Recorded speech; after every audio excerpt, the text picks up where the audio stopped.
Selamat malam Pak David dan semuanya, saya Satrio. Hari ini saya akan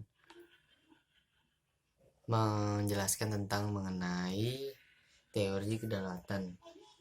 Yang pertama itu teori kedaulatan ada lima. Yang pertama itu ada teori kedaulatan Tuhan, yang kedua ada teori kedaulatan raja, yang ketiga ada teori kedaulatan negara, yang keempat teori kedaulatan hukum, yang kelima terakhir ada teori kedaulatan rakyat. Nah, yang pertama itu penjelasan teori kedaulatan Tuhan itu menganggap pemilik kedaulatan yang sesungguhnya adalah Tuhan, dan teori tertinggi berasal dari Tuhan tersebut. Jadi istilahnya teori kedaulatan dari semuanya itu yang paling tertinggi Tuhan, karena istilahnya Tuhan yang dinomorsatukan. Nah, yang kedua itu ada raja, yaitu kekuasaan tertinggi berada di tangan raja.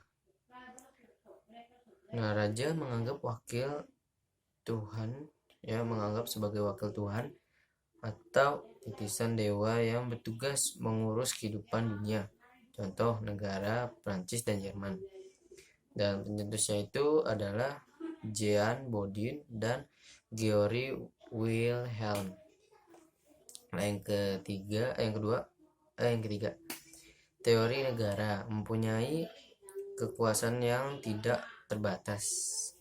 Artinya itu negara berhak mengatur semua warga di negara tersebut. Teori ini berkembang pada tokoh Georgy Jelinek, contoh negara Rusia pada pemerintahan Stalin.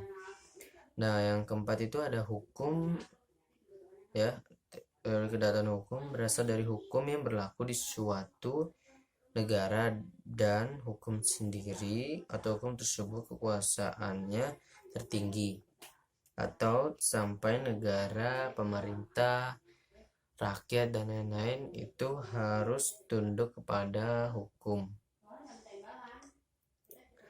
Dan tokohnya tersebut, tokoh dari teori kedaulatan hukum itu yaitu Hugo Crabe namanya, Hugo Crabe.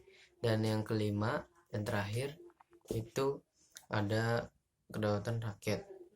Nah, rakyat itu kekuasaan tertinggi ada di tangan rakyat, maka kekuasaan pemerintah berasal dari rakyat, dan rakyat juga berhak memilih atau menolak kembali pemerintah yang sudah dipilih oleh rakyat tersebut.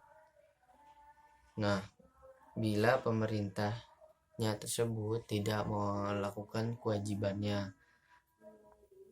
contohnya banyak, contohnya misalkan harusnya bikin MRT atau segala macam, ini tidak. Nah, tokoh dari teori rakyat tersebut adalah Thomas Hobbes. Nah, sekian dari saya Satrio tentang mengenai teori kedaulatan. Ada 5 tadi. Terima kasih.